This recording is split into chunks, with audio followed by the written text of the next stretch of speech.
حضرت برا رضی اللہ عنہ سے روایت ہے، رسول صلی اللہ علیہ وآلہ وسلم نے فرمایا، جو کوئی دو مسلمان ملاقات کرتے اور پھر مصافحہ کرتے ہیں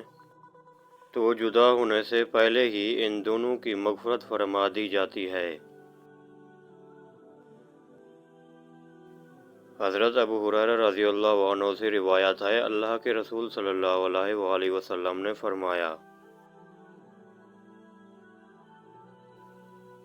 جس سے علم کا کوئی ایسا مسئلہ پوچھا گیا جو اسے معلوم تھا، پھر بھی اس نے اسے چھپایا، اسے قیامت کے دن آگ کی لگام ڈالی جائے گی۔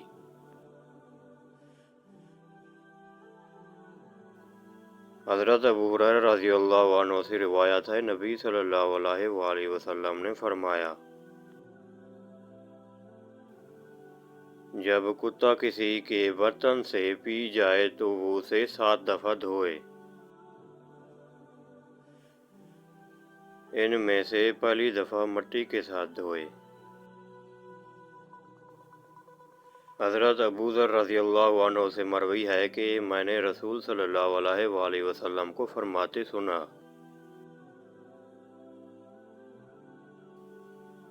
جو شخص ہر مہینے سے 3 روزے رکھے تو گویا مہینے بھر کے روزے ہو گئے، یا اسے مہینے بھر کے روزوں کا ثواب ملے گا۔